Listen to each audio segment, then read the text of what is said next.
Have you ever stopped to think what you're doing in the present moment? You could ask that question of yourself in two ways. What are you doing here? I.e., justify yourself. Why are you here? And then secondly, while you're here, exactly what are you doing? When you say you're practicing mindfulness, what does it mean to practice mindfulness? What's the purpose of staying here in the present moment and practicing mindfulness? I raise these questions in preface to a talk on a topic that probably most of you haven't heard of, or may have heard of only in passing. But the Buddha himself said that it was probably the most important. He said he doesn't envision any other quality of mind that was more important for the sake of awakening than this one quality. And if you were to stop and ask yourself, what would you say is the most important thing to bring to the practice? What sort of quality of mind is most important? I've done a little informal survey this last week, and most people answer mindfulness. We also get answers as equanimity and persistence. But the actual answer that the Buddha gave us, this word appropriate attention. In Pali it's yoniso manasikara, yoniso manasikan in Thai. Attention here means not just simply paying attention, but it's how you look at an issue. As they say nowadays, how you frame the issue, the questions you bring to it, how you understand it, and how you look at things in line with the frame that you created. So that's what attention means. It has a technical meaning here. Now, what makes attention appropriate? Well, given the fact that we're working toward awakening, which the Buddha said is the ultimate happiness, and our basic human assumption about human motivation that the Buddha makes is that we all want happiness, we all want to put an end to suffering. Therefore, the issue here is suffering and the end of suffering. And how do you look at that issue? Appropriate attention would mean any way of framing that issue that provides an understanding of suffering to help bring about its end. So that's appropriate attention as the Buddha's definition is seeing things in line with the Four Noble Truths. It doesn't mean just learning about the Four Noble Truths or having heard about them, but actually looking at your experience, framing your experience in those terms. In other words, you come into the present moment and you realize there are four things that can happen in the present moment. Either there's suffering or stress, there's a cause of suffering or stress, there are things that you can do to bring about its end, and there's the actual experience of that particular instance of suffering or stress ending, i.e. four things in the present moment that you can focus on. Each of them has a duty. With regard to suffering, the duty or the most skillful thing to do with it is to try to comprehend it. Learn about it, understand exactly how it comes, how it goes, why it comes, why it goes. So there's an active investigation that has to go on in order to understand the suffering or stress you may feel in the present moment. As for craving, the cause of suffering, the appropriate response is to abandon it. You see it arising, you realize that it's something you're doing, you just stop doing it. Put an end to it. The path to the end of suffering, things that you can do to bring it about. The duty here is to develop it. Any mental qualities you see that would be useful in putting an end to suffering, you should work on developing them. In other words, you don't just sit there and see mindfulness come and go, or concentration come and go, and say, isn't that nice? Now it's coming, now it's going. You say, well, once it comes, what can we do to maintain it? What can we do to make it stronger? If it's not there, what can we do to give rise to it? Then finally, when the end of suffering comes, it's your duty to realize it, to notice it. Many times, one particular instance of stress will end in the mind, but we're not noticing at all because we're off to something else. Or otherwise, we drop one form of craving to pick up another one. And it's like the story they have of the person with one hand trying to catch fish. And you catch a fish, and you've got a fish in your hand, you see another fish, you drop that fish, you pick up another fish. And you just go after fish. You never realize what it's like not to have to grab a fish. Okay? So we have certain duties in the present moment. Mindfulness, one of the duties with regard to mindfulness is then to develop it. This is something we want to work on developing.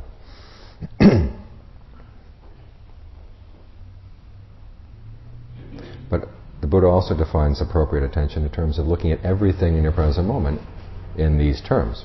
For example, he defines suffering as clinging to the five aggregates, which Gil has probably told you about the five aggregates. If you're brand new, what the first aggregate is form, just the form, say, of your body. The second one is feelings of pleasure or pain. Third is perceptions, the way you label things in the mind, the name you give to things, lectern, glass, bowl, flowers. Then the fourth is fabrication, which is intentional thought constructs. And you have an intention to work with these other things and turn them into a thought. And then finally there's consciousness. Consciousness of the six senses, counting the mind as the sixth. And so what you've got here, these are the things we tend to cling to, and many times we identify with them. We identify with our body. We identify with our feelings, perceptions, thought constructs. We identify with our consciousness. And the Buddha says, because you identify them, you're going to suffer. And so the way to look at them is try to look at these things that you have been identifying with, and look at them in ways that make you see that they're not really worth clinging to. So that also qualifies as appropriate attention. The Buddha gives a few examples of what he would say be inappropriate attention. In other words, you're looking at the wrong issue, you're framing things in the wrong way for putting an end to suffering. He gives a long list of inappropriate questions, basically, to ask. And they start out with questions that many of us have been spending most of our lives asking. Is, do I exist? Do I not exist? Who am I? The Buddha says, don't ask. Because all you do, he says, is you get entangled either in the view that you have a self or that you have no self, and then you have to identify, they have to justify those views, and you get entangled with what he calls a thicket of views, a wilderness of views, a thorn bush of views. In other words, these questions don't help put an end to suffering. So instead, he says, you look at the present moment in terms of these four things: stress, its cause, the ending of stress, and the things that you can do to bring about an end to stress. In other words, you're looking at the present moment in terms of cause and effect, action and result. Stress would be the result of unskillful action. The ending of stress would be the result of skillful actions. So try to look at everything not in terms of whether you exist or who you are or that, but okay, what's happening? What are you doing in the present moment, and what's coming about as a result? As you look at the present moment in terms of cause and effect, or action and result, you begin to realize that some of the stress that you're experiencing in the present moment comes from present actions. You stick your fire in the flame, okay, it's going to hurt immediately. You pull it out, okay, it stops hurting. Other examples of stress in the present moment come from things that you've done in the past. In other words, you may have hurt yourself when you were a week ago or so, and you're still hurting from that. Or you may have allowed yourself to get involved in a very unskillful relationship last week, and now you're still suffering from that unskillful relationship. So in other words, the present moment is not just sort of a thing in and of itself. It has an impact, or it feels an impact from past actions. And at the same time, the intentions you have right now not only influence the present, but they also move on into the future. So to understand the present moment, it's not just sort of being there in the pristine present moment, but you have to understand how the present moment relates to the past and how it can relate to the future as well. When you see this, then you begin to understand the issue of stress and suffering. In other words, there are some things you're doing right now that are causing you stress. Other things, the cause of stress came from the past. There's nothing you can do about it right now except change the way you relate to that past cause. At the same time, you also have to think about, well, when I do X, what's going to happen as a result? If I spit into the wind, what's going to happen? It's not just being present for the spitting and not being responsible for what happens at the end. So looking at the present moment, we talk about being mindful of the present moment. It's not just sort of being there in the present moment, but it's understanding the present moment in terms of cause and effect, the relationship that things you've done in the past are affecting you now, and also having some anticipation for what you do now is going to have an impact on into the future. So given this framework, okay, exactly what is mindfulness? Being mindful in the present moment. The traditional translation of mindfulness is keeping something in mind. It's the ability to remember. Now this may sound strange. All of us have been taught mindfulness is sort of being in the present, being aware of the present. The Buddha actually has another word for that. That's sampajanya, which means alertness. Being alert to what's actually happening, what you're doing, what the immediate results you're getting. Mindfulness actually means keeping something in mind. And so what is it that you're keeping in mind as you come to the present moment? Well, one, you're keeping in mind this framework of the Four Noble Truths. Or to put it in more simple terms, the issue of skillful and unskillful actions. What are you doing right now that could be skillful? What plans do you have or intentions you have that might be unskillful? So this also means that you focus in the present moment. The big issue in the present moment is your intention. What are you intending to do right now? And as you explore this, as you get deeper and deeper into the present moment and deeper into the power of intention, you realize these intentions you have, some of them are clear and conscious, and a lot of them are subconscious. You think of doing something and then you only realize afterwards that you actually intended to do that there was a planning that went through that. And a lot of the purpose of the meditation is to get more and more in touch with these subliminal intentions. This is why you want to be more alert to the present moment, more clear about what you're doing, so that you can make these choices more deliberately, with more wisdom and with more clarity. So we talked about just now mindfulness being important. This is actually what mindfulness does. It keeps this issue in mind. What are you doing right now? Is it going to be skillful? Is it not going to be skillful? One of the questions the Buddha asks, as the monks ask themselves every day, days and nights fly past, fly past. What am I doing right now? And it's a useful question for lay people to ask too. You know, time slips away, slips away, slips away. What are you doing with your time? You've got this moment right now. What are you doing with it? What would be the most skillful thing that you could do? And as you get more alert and more mindful, you begin to realize that you have more choices in the present moment, and your range of what's skillful and unskillful, you get more sensitive to it. We also mentioned just now that equanimity is important. What does equanimity mean in light of appropriate attention? It means if you see that there are certain things happening in the present moment that are results of past actions, you can't do anything about them. Okay? You learn to have equanimity about things that you can't change. The reason you have equanimity about them is so you don't waste your energy on things that you can't change. And so you can instead focus your energy on things that you can, i.e. focus back on your intentions. How are you relating to these things right now? In other words, a pain may be coming as a result of a past action, but you have the choice of how you're going to relate to the pain. Either you can get upset and rail against the universe, why is God doing this to me? Or you can get down on yourself, why was I so stupid as to, to stick my finger into that mouse, into that snake's mouth last week? That doesn't accomplish anything. You remember, okay, no more sticking of fingers into snakes' mouths. But at the present moment, you've got this pain. How are you going to relate to the pain? You have that choice. So you develop equanimity for your past mistakes or the present suffering that you're getting from it, so that you can learn how to deal with it in a skillful way and not add more suffering on top. The image the Buddha gives is of a person being shot by an arrow and then turning around and shooting himself with a second arrow. Which is what we do a lot of times. You've got this physical pain or you've got this emotional problem, and it's not enough. You tie yourself up in knots as you just get more and more upset about it. So the purpose of equanimity is learn how not to shoot that second arrow. Learn how to accept the things that you can't change so you can focus on the things that you can. To see the importance of the issue of appropriate attention, both in dealing with mindfulness and in dealing with equanimity, it might be useful to compare this understanding of mindfulness with other ways that mindfulness is defined.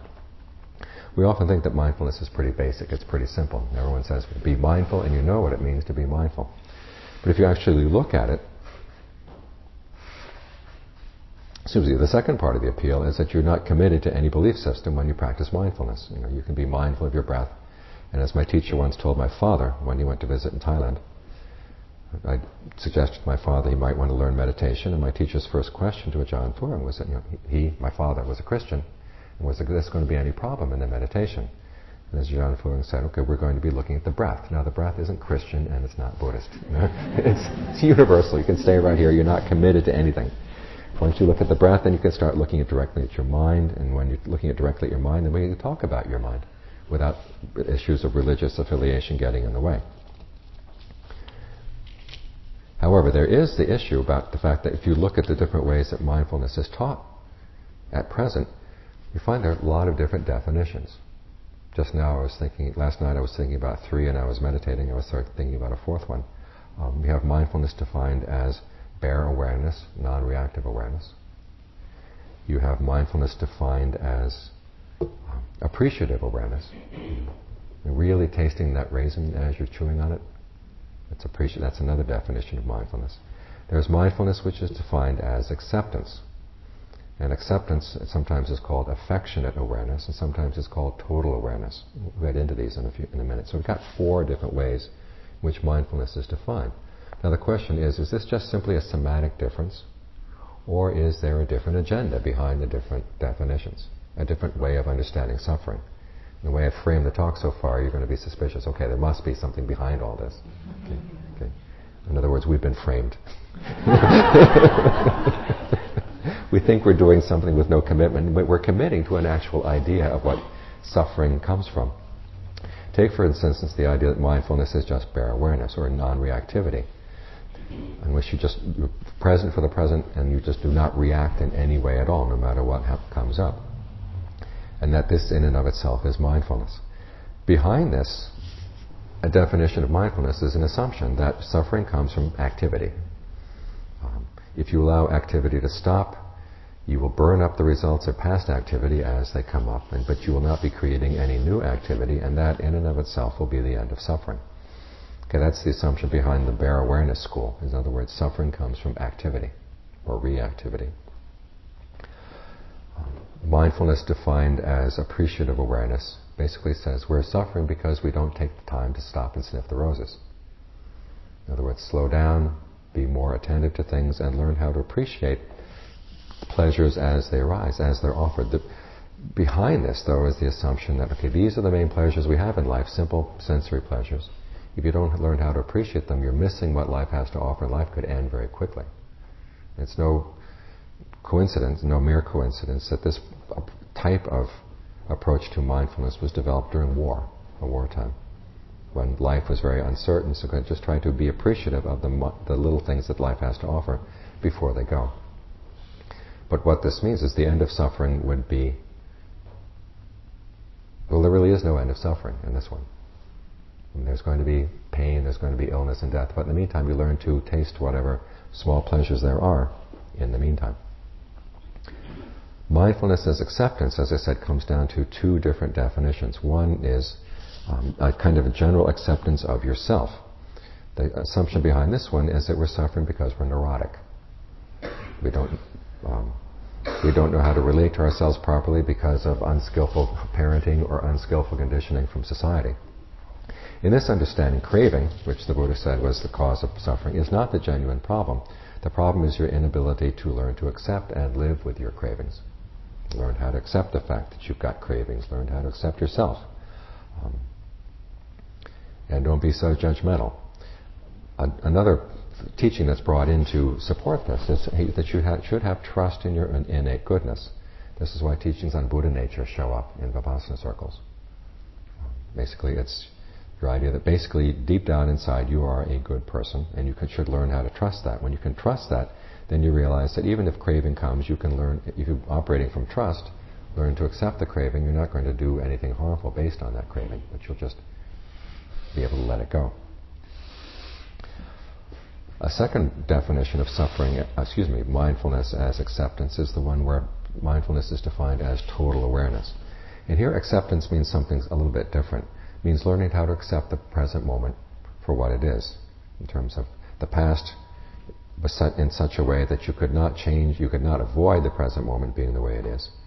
However, change is so pervasive and unpredictable that the only way that you can act in an appropriate way in response to the present moment is try to be totally aware of everything that's going on in your range of your senses right now.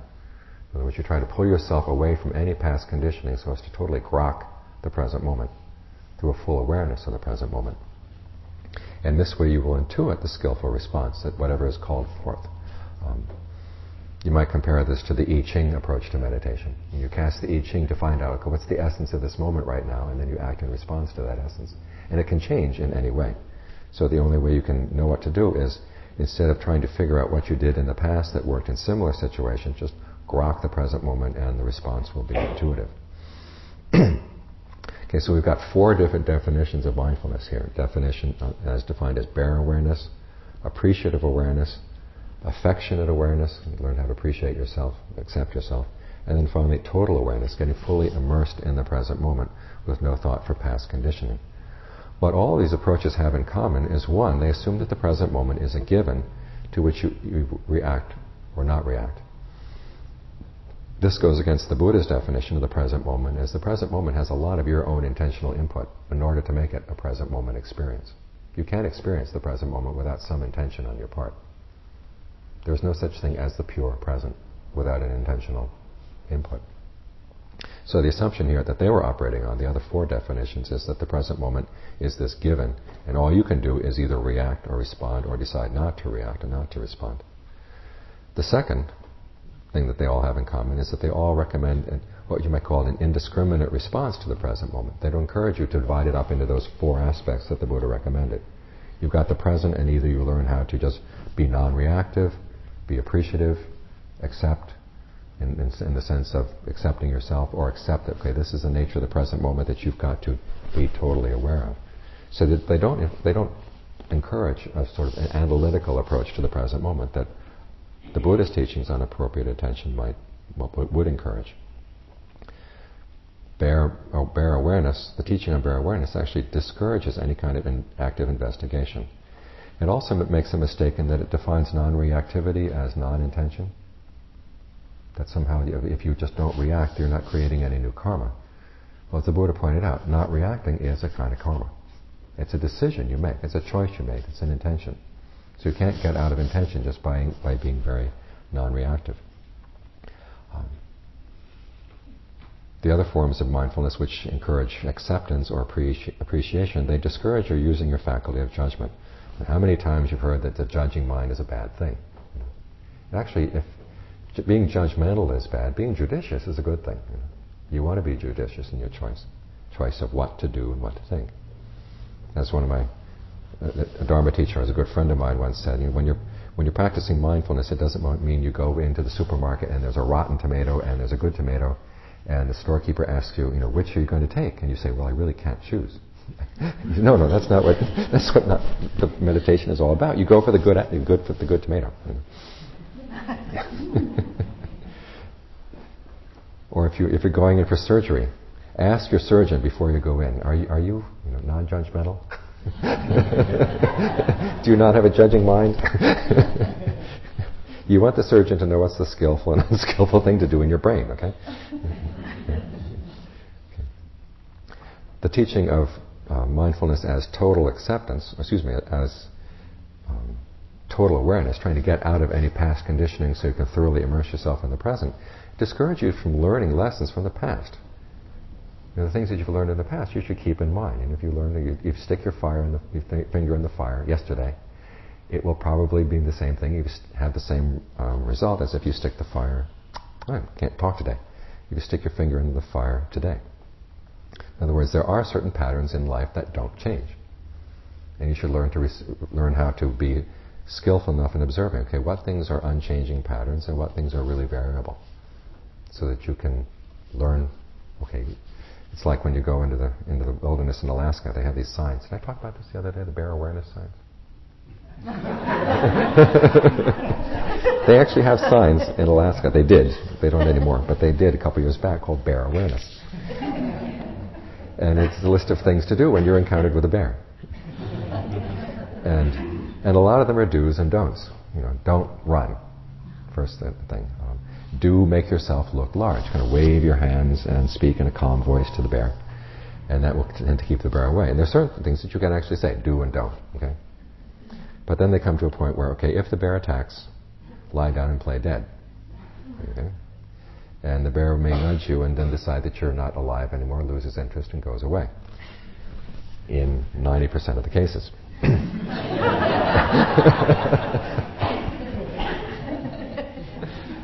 They say the bear may actually start chewing on you, and they say be alert to notice whether the bear is chewing out of curiosity or chewing out of hunger. If you notice the bear is chewing out of hunger, fight. Put up a fight. In other words, there's some areas of life where you can say yes or no, do or don't, and it holds across the line. Don't kill, don't steal, don't have illicit sex, don't lie, don't take intoxicants. The Buddha lists these as things you just don't do, because no matter how you do them, no matter how you dress them up and try to justify them as skillful means, they're not skillful, okay? But there are a lot of other areas where you can't have this list of do's and don'ts, and what you have to do is learn from your own observation. But the total immersion approach to the present moment, saying just be totally aware of the present moment, try to drop all past conditioning, that discourages you from learning from some very clear patterns that your experience has had in the past. So there are limitations to all of these other forms, definitions of mindfulness. The question arises, okay, given their limitations, can they be used as temporary skillful means? In other words, suppose you have somebody who's really neurotic. You want to teach them how to be a little bit more accepting of themselves before they can actually do the meditation. If you have somebody who really is in too much of a rush in life, they're just running, always focused on future goals, it is useful to say, well, stop and just, as the cow philosophy cartoon says, stop and eat the flowers at the side of the road. And just stop and appreciate what you've got. So there is a place for these different practices, given that people have different problems as they approach the meditation. The question, though, is, should we continue calling these mindfulness? Are there better terms for this? And it turns out that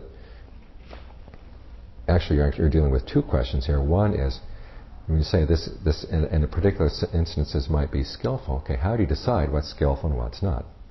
As we all know, the term skillful means is probably one of the most abused terms in Western Buddhism. You can justify anything as skillful means. You can get your students to drink as a way of getting over their attachment to their ego. This has actually been proposed as a way of getting people over attachment. And I think it's an abuse of the term. So you actually need a framework for deciding what's skillful and what's not. And this is where appropriate attention comes in. Okay, when is it skillful to teach someone a practice of meditation where they're just learning to be accepting of themselves? And at what point do you say, okay, enough of this self-acceptance, we've got to move on. There's more to be done. So appropriate attention provides the framework for choosing when it's skillful, when it's not, to recommend these different practices.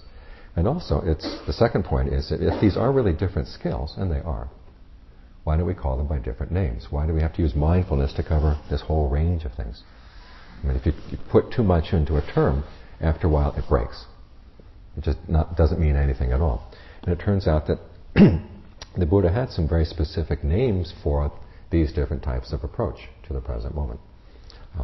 Bare awareness, he says, is equanimity. You just learn how to accept what's coming. Just be there without reacting to it. The appreciative awareness, he calls... I haven't found the term for that one yet, because that was the one that just occurred to me a few minutes ago. Let's move on to acceptance. Acceptance, the first kind, where you learn to accept yourself, he calls patience, combined with equanimity. I gained this insight. I don't know how many of you were here for the Ajahn Chah commemoration a couple years ago, when the different Westerners who'd been studying with Ajahn Chah talked about their time with him. I wasn't there present for the meeting, but I did listen to the tapes. And one thing that struck me over and over again, that poor Ajahn Chah got all these neurotic Westerners dumped on his doorstep. And he had to teach them patience and equanimity, because we don't learn this in our culture. We don't learn patience. We're taught to be impatient. He said, calm down, settle down, and just be very patient about things. And that patience, the word patience, kanti, also includes tolerance. Learn how to tolerate difficult situations without getting all worked up about it. And then also develop equanimity. And so this was Ajahn Chah's approach to dealing with people who tend to have a neurotic problem about themselves. They have problems accepting themselves. They have problems not feeling guilty about things. He would teach them patience, tolerance, and equanimity. And as for acceptance in the second sense, just trying to be totally immersed in the present moment, the Buddha would teach alertness. Just be very alert to what you're doing. But alertness, the teaching on alertness already there focuses you on something, because you have to combine alertness here with mindfulness and ardency. This, when the Buddha teaches creating a foundation of mindfulness, or frame of reference for your practice, he says it's not just being mindful, not just keeping something in mind, but you're alert, mindful, and ardent at the same time. Now in this case, mindfulness, when you're coming into the present moment, means recognizing and remembering patterns of what's skillful and unskillful. And now to keep that in mind.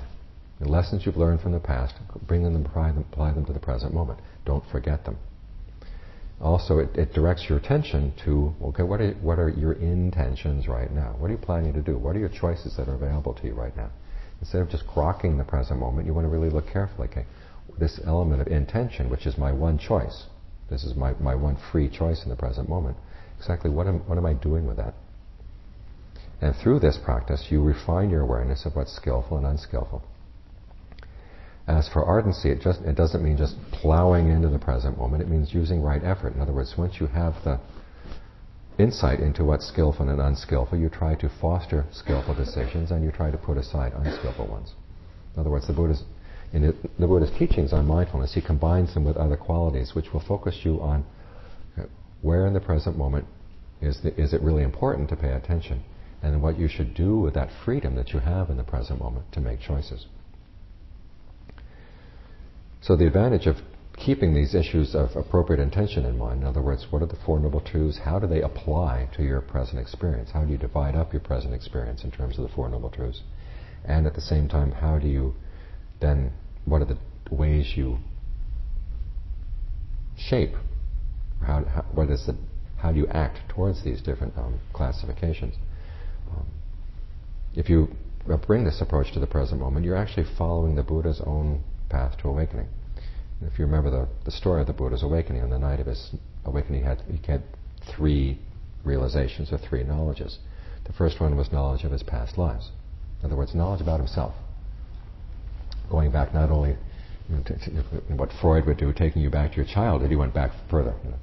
Life before that, the life before that, and life before that. What did he experience? In other words, he started out with his own personal narrative, which is the way a lot of us come to meditation. We come with our own personal narrative. There's that great story they tell about the man who went to the Goenka retreat and heard the Goenka tape, and he heard Goenka say, okay, notice your desperation. Now, he was really desperate in coming to the retreat, and he said, yes, someone who appreciates my personal story, the reason I'm here. The next day he listened to the tape again, and actually it was Goenka said, notice your respiration.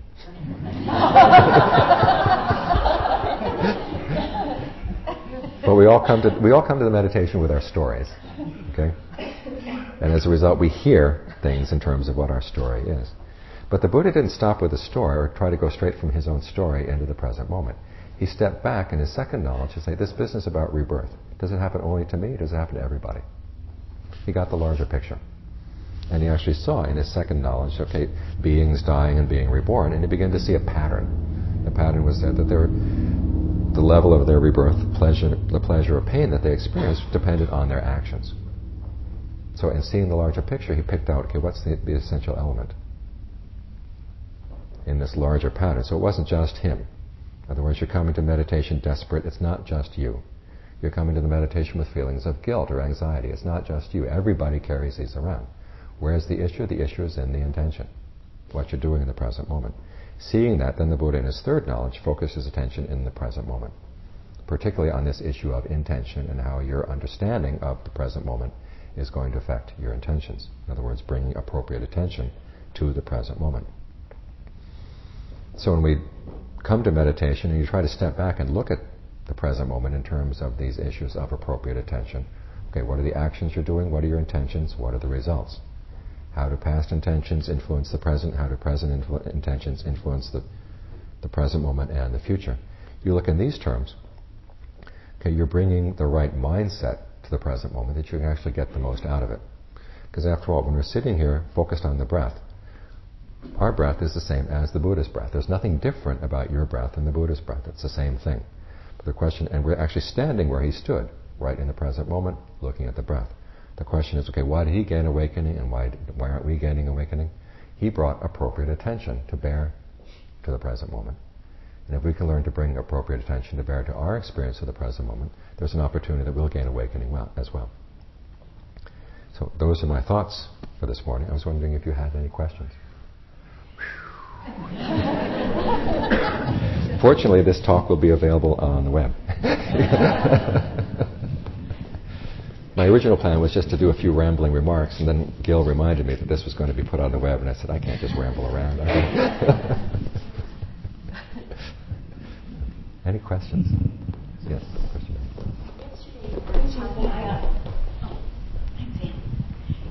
Yesterday you were talking about breathing through the eyes, and also, so I was trying that this morning. And I wouldn't say that I was breathing through the eyes, but I would say that as I tried that, I noticed that the squeezing sensation you talked about really subsided very substantially.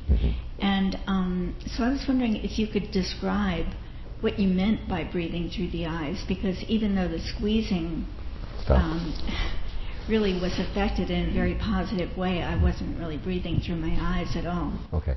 Breathing not only means the air coming in and out of the lungs, but it also does energy flow in the body. And a lot of the energy flow has to do with the blood coursing through the body. And so if you allow the energy, if you allow the sort of these different squeeze sensations that we usually do around the blood flow in the body, you allow those to relax, then the energy can flow a lot more easily. And one way of helping that along is just visualizing, okay, energy can come in and out my eyes. Energy can come in and out the back of my neck.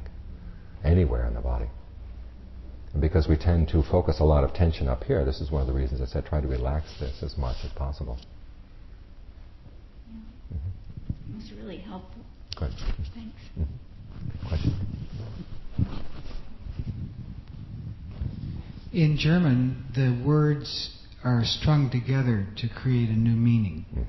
When you describe the Pali combination, the Pali words in combination to discriminate between the different kinds of mindfulness, are there separate words in Pali, or are they strung together? They're separate words. Like patient, there's a special word just for patience, a special word for equanimity. And mindfulness has a very precise meaning in the Pali Canon, which is keeping something in mind.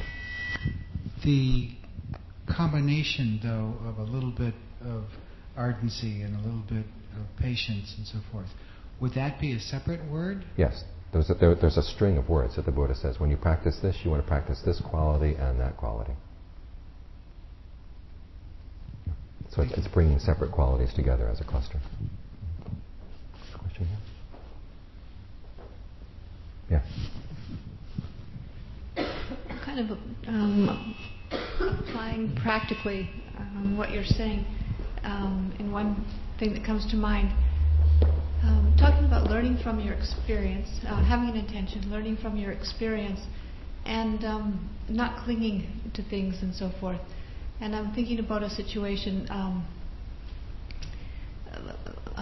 Last year I had edited some of your talks, for example, and perhaps edited out a bunch of ahs and so forth that maybe was overdoing it, but there was a lot of noise that I was going for. And, which is very much appreciated. Thank you. And the word got back to me through Allison that perhaps what I'd heard her say was that you had said, please let me sound like a human being, or something like that. And I don't know if it was in context, but that's where it resonated with me, is, oh my God, I have, done too much, or something like that. And so there's the wondering about apology. Someone like you, you're letting go of things all the time. And hopefully most of us are. And so that's where my question is about making apologies to people for things that perhaps we've done in error in the past. And really being able to let go in yourself that sense of, perhaps I've hurt that person in some way without intending to. So the role of apology in all of this. Well, it's very useful to be able to apologize, because that means you have to lower your level of conceit, which is always useful in the practice. Now, again, you have to play this by ear. This is one of those cases where the bear is chewing on you and you have to decide whether it's out of curiosity or out of hunger. You go and apologize to some people and they say, what? And in a case like that, you can sense when it's inappropriate, in the sense that they don't know why you would apologize. But if it seems like you actually did something and they're conscious of a hurt, and you can sense that, and be quick to apologize.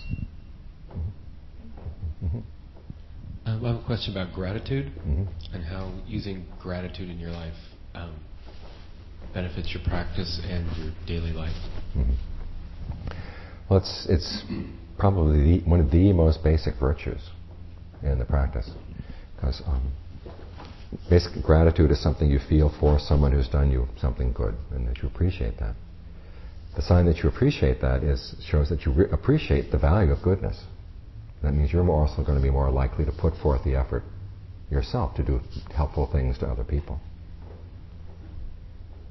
When you realize, gee, I know the way I am today, what I am, because of the help that I got from other people. There must be other people out there who would appreciate my help as well. As you get more appreciative of other people's help, you're more likely to be helpful as a person. And it also helps to remind you this sense that we have of I am, boy, I'm pretty cool, I've done this, I've done that. Well, you depend on a lot of people to get where you are. And again, that helps kind of lower the level of conceit. Brings you back into the human race. And also makes the human race a lot better place to be. I mean, I think this is one of the strange things about our culture. If you turn on the TV and watch the programs that are aimed at kids, the kids are taught to be greedy, they're taught to be impatient, they're taught to be snide to their elders, and all of this sells. But it certainly doesn't create a good society. And so we're trying to back up and say, if I were to raise a kid, and the kid didn't have any gratitude, I'd wonder, why am I doing this? And if there's no gratitude, why would we have a society anyhow? So it's kind of the basic virtue that keeps a society going. So remind yourself, the good things we have in society come from gratitude. So try to develop gratitude within yourself. Is that helpful? Okay, well, thank you for your attention.